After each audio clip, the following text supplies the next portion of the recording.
और परमेश्वर ने भी अपने सत्संग में बहुत बार इस बात का जिक्र किया है कि पुण्यात्माओं, ये ज्ञान लेने के बाद में, इस भक्ति को लेने के बाद में, देखो सारा परिवार यदि उपदेशी है और उसके बाद यदि उस घर में सुख शांति नहीं है, उस घर में यदि छोटी छोटी बातों को लेकर मनमुटाव होता है, लड़ाई झगड़े होते हैं, तो परमात्मा कहते हैं वो कंजरपना है, वहाँ पे परमात्मा का प्रवेश नहीं है, वहाँ पे भक्ति नहीं है।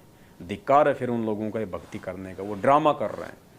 तो परमेश्वर के मुख कमल से 2 छोटे छोटे हम सत्संग सुनेंगे, क्योंकि 7 संगतियों का आधार गुरुदेव के सत्संग है। हम मनमुखी रूप से कोई बात नहीं बोलते, अगर हम मौखिक रूप से कोई बात बोलते हैं तो परमात्मा के सत्संगों के आधार से बोलते हैं।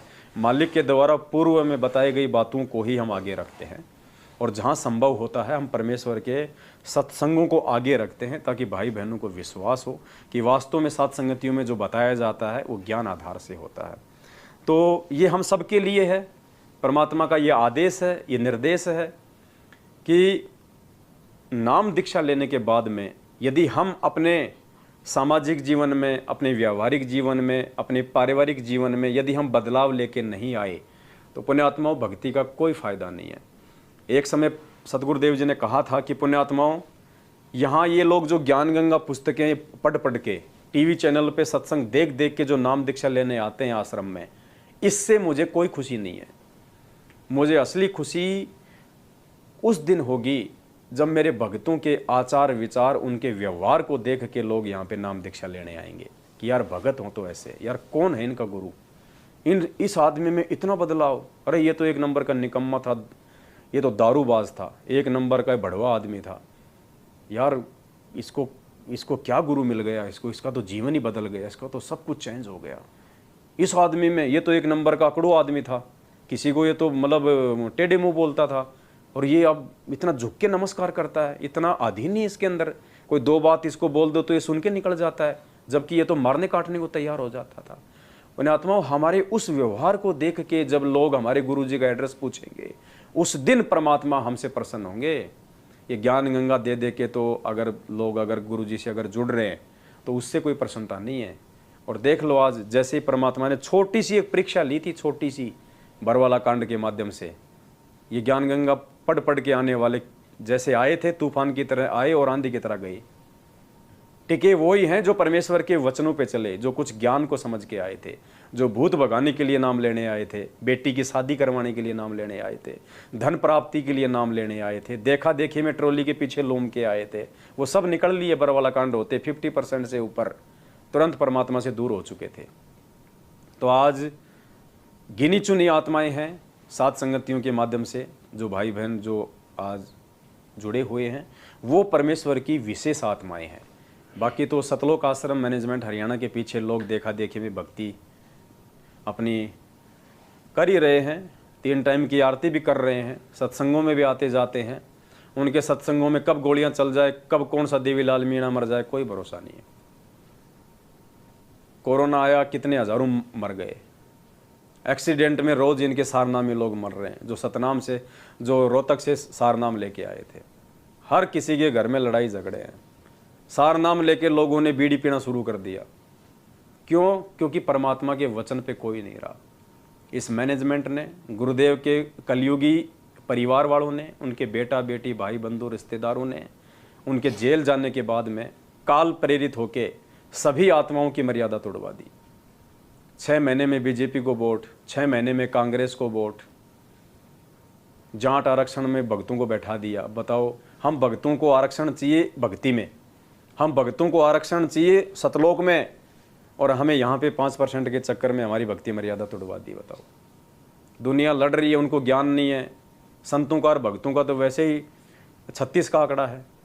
परमात्मा ने कितने प्यार से हमें एक सत्संग में समझाया, जगत और भगत के अंदर कितना दूरी होती है, भक्तों को सांसारिक लोगों से कितना बच के चलना चाहिए।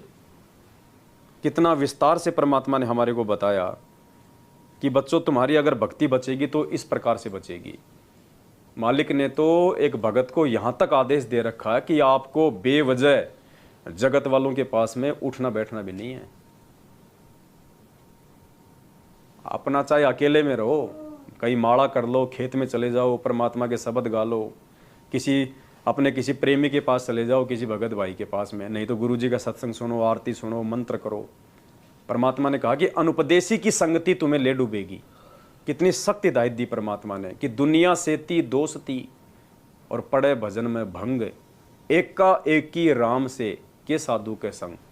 मालिक कहते हैं दुनिया सेती दोस्ती, दुनिया में वो आ जाते हैं जो हमारे उपदेशी भाई बहन नहीं है, या जो गुरुदेव के बिल्कुल भी सत्संग नहीं सुनते हैं, वो आते हैं संसार में, वो दुनिया में आ जाते हैं। तो मालिक कहते हैं कि ऐसे लोगों के साथ में यदि तुम उठ बैठ रखोगे, तुम मित्रता रखोगे, तो मालिक कहते हैं दुनिया सेती दोस्ती पड़े भजन में भंग, तेरी भक्ति में बाधा उत्पन्न होगी होगी। फिर उसका क्या तरीका बताया परमात्मा ने, एक का एक ही राम से, या तो तू अकेला अपने परमात्मा के सत्संग भजन सुमरण शब्द अपनी आरती में मस्त रह, या के साधु के संग, या अपने किसी भगत भाई बहन के साथ में बैठ, मालिक की साथ संगति कर, कोई ज्ञान चर्चा कर, कोई आपस में कोई भजन की बात कर, तो तू बच के रह सकता है, वरना काल तुझे नहीं छोड़ेगा। तो कितने प्यारे तरीके से परमात्मा ने 1.5 मिनट के सत्संग में हमारे को जो है निर्देशित किया है।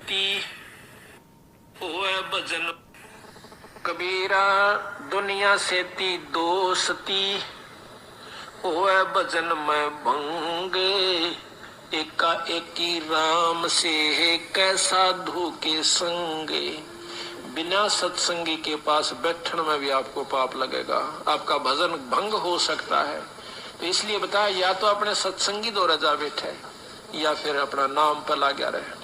अगर आप किसी दूसरे के पास बैठोगे हुक्का पाड़ पे, तो जानते ने कहा लो पी लो न मेरे यार, तो उन्होंने कहेगा ना मन तो छोड़ दिया। क्यों क्या हो गया भाई, नाम ले लिया, ओ तेरे की सोचू ये खा कर बिल्ली नो गए आज करन चाली, यानी 36 ताने मारेगा। और फिर नो कहेगा भाई काल न तो रोटी भी छुटवाओगे तेरी, यो नारा सत्संग देखा। तो आपके मन में विक्षेप हो सकता है, 1 दिन में 2 दिन में 3 दिन में तो जरूर अपना रंग वो चढ़ा कर मानेगा। तो इस करके उड़ा बैठे नहीं उस दौरे, अपना सत्साहिब कर उठ कर चलता बना। कोई प्रेमी दौरा बैठे, प्रेमी नहीं है तो अपनी कैसेट ला ली, कैसेट भी नहीं है तो अपना नाम सुमन लाग जा, खेत में चला जा, घूमे जा, भजन करें जा, अपना डोला पर हांडे जा, वैसे बैठ के कर ले जा, डेके में धूप में कोठड़े का गए अपनी चारपाई ना के। तो कहते हैं कबीरा रसरी पाव में के सोवे सुख चैन, यो श्वास नंगारा कूच का तेरा बाज रहा दिन रहने। तो परमात्मा ने हमें कितने प्यारे ढंग से थोड़े ही शब्दों में समझाया है। पुण्यात्माओं समझना आप और हमने पड़ेगा, क्योंकि परमात्मा कहते हैं शब्द सैन सतगुरु की पहचान है, वो पावे अटल सुहाग रहे। वही आत्मा, वो अटल सुहाग, वो अमर परमात्मा, वो सतलोक उसको प्राप्त कर सकती है जो अपने सतगुरु के सत्संगों में जो संकेत हैं, जो उनको समझेगा। क्योंकि हर चीज़ को परमात्मा स्पष्ट रूप से नहीं बताएगा। पुण्यात्माओं, इस परमात्मा की महिमा इतनी लंबी चौड़ी है। स्वयं परमात्मा अपनी वाणी में कहते हैं कि 7 समुद्र की मसी करूं, लेख नहीं करूं बने राय, धरती का कागज करूं, पर सतगुरु गुण लिखा न जाए। इस परमेश्वर की महिमा, हम तो 2 कौड़ी के तुच्छ जीव हैं, हम तो अंश मात्र भी उस परमेश्वर की महिमा नहीं गा सकते। परमेश्वर ने ही गा के बताई, हम तो खाली उसका रिवीजन कर रहे हैं, हम तो खाली उसकी टूटी फूटी सी कॉपी कर रहे हैं। क्योंकि परमेश्वर की महिमा इतनी आगम अगाध है, ये ब्रह्मा विष्णु महेश भी थक थक के मर जाएंगे, ये भी नहीं कर सकते। शेष नाग जिसके 1000 मुंह हैं, अगर वो भी परमात्मा की महिमा करने लगे तो वो भी अपना पूरा जीवन नाश कर जाएगा, लेकिन परमेश्वर की महिमा नहीं कर पाएगा। और संध्या आरती में हमें परमात्मा जी ये बताते हैं कि ऐसी आरती अपरंपारा था के ब्रह्मा वेद उचारा। गुरु जी कह रहे हैं कि ऐसी आरती अपरंपारा, हम जो संध्या आरती करते हैं, परमेश्वर कहते हैं कि इस आरती में उस परमेश्वर की इतनी महिमा है, इतनी महिमा है उस परमेश्वर की, कि थाके ब्रह्मा वेद उचारा। थाके यानी ब्रह्मा जी भी वेद उचार के थक गया, लेकिन उस परमेश्वर का पार नहीं पा सका। अनंत कोटि जाके शंभु ध्यानी, ब्रह्मा शंख वेद पढ़ बाणी। परमात्मा कहते हैं कि उस परमेश्वर के सतलोक में यहाँ के तुम्हारे जो तमोगुणी जो ये शंकर जी हैं, जो शंकर भगवान हैं, ब्रह्मा विष्णु महेश, कहते हैं अनंत कोटि जाके शंभु ध्यानी, यानी उस सतलोक में शंकर भगवान जैसे तो अनंत करोड़ शंकर भगवान ऐसे ध्यान लगाए बैठे रहते हैं, जो यहाँ खाली एक शंकर भगवान पे हम इतने ज़्यादा मोहित हो रहे हैं अज्ञानता में।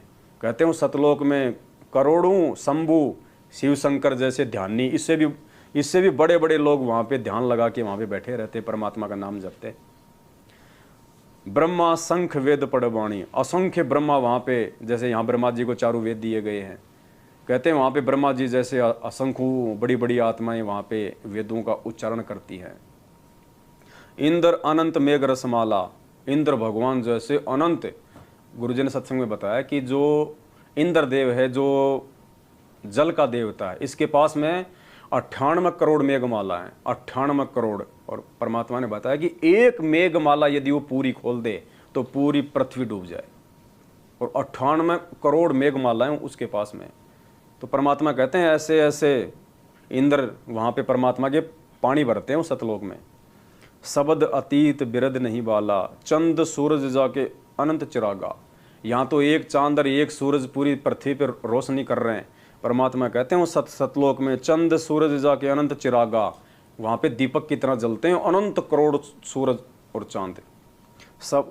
शब्द अतीत अब अजब रंग बैना, अनंत कोटि जाके बाजे बाजे, वहाँ पे नाद बजती हैं, प्यारी प्यारी वहाँ पे धुन बजती हैं, अनंत करोड़। पूर्ण ब्रह्म अमरपुर साजे, 30 कोटि रामा अवतारी, सीता संग रहती नारी। 30 कोटि, 30 करोड़ तो रामचंद्र जी जैसे भी बड़ी बड़ी वहाँ पे शक्तियाँ हैं, 30 करोड़ से भी ज़्यादा रामचंद्र जी जैसे भी बड़े बड़े महापुरुष उस सतलोक में परमात्मा का ध्यान करते हैं। सीता संग रहती नारी, और सीता जैसी औरतें। 3 पदम जाके भगवाना, सप्त नील कनवा संग जाना। 30 कोटि सीता संग चेरी, सप्त नील राधा दे फेरी। यहाँ पे जो हम राधे राधे करते हैं, राधा जी कहते हैं सप्त नील, जैसे गोवर्धन की फेरी लगाते हैं ना, वैसे परमात्मा कहते हैं सप्त नील राधा वहाँ पे फेरी लगाती है वहाँ परमात्मा के उस सतलोक में। इकाई दहाई सैकड़ा हजार 10,000 लाख 10 लाख करोड़ 10 करोड़ अरब 10 अरब, शंख 10 अरब, पदम 10 पदम, शंख 10 पदम, नील 10 नील, इतनी। और यहाँ पे एक राधा, उसके लिए राधे राधे हो रही है यहाँ पे। ये महिमा बताई जा रही है वहाँ की संध्या आरती में। जाके अर्ध रूम पर सकल पसारा, ऐसा पूर्ण ब्रह्म हमारा। यह महिमा गाई जा रही है परमात्मा की कि उस परमेश्वर के, वो सतलोक का राजा, वो सतगुरु रामपाल जी भगवान, वो परमेश्वर, वो कबीर जी, जो आज अपने रूप को हल्का करते हुए सतगुरु रामपाल जी भगवान के स्वरूप में इस पृथ्वी पे अवतरित हैं, वे प्रकट हैं। परमात्मा कहते हैं जाके अर्ध रूम पर सकल पसारा, जिसके आधे बाल के बराबर पूरी सृष्टि है, ऐसा पूर्ण ब्रह्म हमारा। वो परमेश्वर इतना महान है, वो परमेश्वर इतना समर्थ है कि उस परमेश्वर के शरीर के आधे बाल के बराबर भी ये तीनों लोक, पृथ्वी लोक, पाताल लोक, स्वर्गलोक, अक्षर पुरुष का लोक, 7 संग ब्रह्मांड और 21 ब्रह्मांड इस काल भगवान के, जबकि ये तो एक ब्रह्मांड के अंदर हैं। इस काल भगवान को, ज्योति निरंजन को जो 21 ब्रह्मांड मिले हुए हैं, उस 21 ब्रह्मांड, उसके 20 ब्रह्मांड तो उसके खाली पड़े हैं। खाली एक ब्रह्मांड में उसने खाली सृष्टि रच रखी है, जिस एक ब्रह्मांड में नीचे 7 लोक बताए परमात्मा ने। दुनिया तो केवल एक ही लोक जानती है, नीचे पाताल लोक। परमात्मा ने कहा कि नीचे 7 लोक हैं, तल, अतल, सूतल, समतल, भूतल। उस ज्ञान गंगा में परमेश्वर ने 7 नाम बताए। फिर ये पृथ्वी लोक, फिर ऊपर स्वर्ग लोक, फिर महास्वर्ग लोक, फिर वो ब्रह्मलोक, महाब्रह्म लोक, फिर 14 लोक, 7 खंड, 9 दीप, इतना लंबा पसारा केवल एक ब्रह्मांड में। और ऐसे ऐसे 20 ब्रह्मांड उसके खाली पड़े हैं। और फिर 7 शंख ब्रह्मांड का स्वामी अक्षर पुरुष, इसके पास तो खाली 21 ब्रह्मांड है, और उसके पास 7 शंख ब्रह्मांड। कहते हैं ये सारा जो है, ये विस्तार, ये उस कबीर परमेश्वर के आधे बाल के बराबर भी नहीं है, इतना महान है वो परमात्मा। और पुण्यात्मा, वो महान परमात्मा आज हमारे पूज्य गुरुदेव जी के रूप में और हमारे समक्ष हैं। पुण्यात्मा, सौभाग्य की बात है, ये बखान नहीं किया जा सकता। तो ऐसे अमर परमेश्वर की हम क्या महिमा करें। जाके अर्ध रूम पर सकल पसारा, ऐसा पूर्ण ब्रह्म हमारा। दास गरीब कह नर लोई, यो पद चीने बिरला कोई। गरीबदास जी कह रहे हैं कि इस निष्कर्ष को, इस सार को दास गरीब कह नर लोई, स्त्री पुरुषों से कह रहे हैं गरीबदास जी महाराज भगत भाई बहनों से कि यो पद चीने बिरला कोई। कौन सा पद? ये ऊपर वाला, जाके अर्ध रूम पे सकल पसारा, ऐसा पूर्ण ब्रह्म हमारा। कि कौन है वो ऐसा, वो परमात्मा जिसके आधे बाड़ के बराबर भी पूरी सृष्टि नहीं है? वो सतगुरु रामपाल जी भगवान कहें यही वो भेद है जिसको कोई बिरला ही जान पाएगा। परमात्मा कहते हैं गुरु पद सेव बिरला कोई, जहां पे कृपा साहिब की हुई। गुरु पद सेवय कोई बिरला कोई। गुरु जी के द्वारा बताई गई भक्ति पद्धति को कोई बिरला आत्मा ही निभाएगी। कोई बिरला आत्मा ही परमात्मा के वचन पे चल के अपना जीवन धन्य बनाएगी। वरना आप ही के भाई बहन हैं सतलोक आश्रम मैनेजमेंट हरियाणा के पीछे चलते हुए, गुरु जी के कलयुगी काल प्रेरित बेटा बेटी, उनकी पत्नी और भाई बंधुओं के पीछे चल के अपना बनी बनाई भक्ति का सत्यानाश कर चुके हैं। भगत होकर गुंडों की सीबीआई जांच करवा रहे हो तुम, धिक्कार है तुम्हारे ऊपर। जगतकार भगत का तो 36 का आंकड़ा बताया परमात्मा ने। 2 मिनट पहले आपने सत्संग सुना, मालिक कहते दुनिया से ती दोस्ती पड़े भजन में भंग। अरे दुनिया तो छोड़ो, दुनिया का भी जो दुश्मन होता है उसको कहते हैं गैंगस्टर। अब बताओ, राजस्थान का आनंदपाल सिंह 4 साल पहले पुलिस की मुठभेड़ में मारा गया। AK-47 बंदूक रखता था। गैंगस्टर जिसको हिंदी में कहते हैं गुंडा, बदमाश। उस बदमाश की सीबीआई जांच के समर्थन में तुम भक्तों को मैनेजमेंट ने खड़ा कर दिया और 5 लाख रुपया तुम उनको चंदे में दे रहे हो। बताओ, वो भंडारा करेंगे 5 लाख रुपए का? वो राजनीतिज्ञ आदमी क्या करेंगे? वो शराब पियेंगे, बीड़ी पियेंगे, हुक्का पियेंगे। हरियाणा के जाट आरक्षण में 16 लाख रुपया तुम्हारे दान का सतलोक आश्रम मैनेजमेंट हरियाणा ने जाट आरक्षण समिति को दिया। वो समिति क्या करेगी? उसका वो दान धर्म में लगाएगी। क्या करेगी? ले गया यशपाल सिंह मलिक समेट के, अब वो क्या करेगा? वो राजनीतिज्ञ आदमी है। तो ऐसे ये काल भगतों की ये कर्म फुड़वाता है। तो पुण्यात्माओं, समय है, सुधर जाओ, समझ जाओ। धरती पे कोई ठिकाना नहीं है। यदि समय रहते अपने उन तमाम कुकर्मों की समायाचना अपने पूज्य गुरुदेव जी से मांग के साध संगति से नहीं जुड़े तो दूसरा ऑप्शन कोई इस धरती पे नहीं है।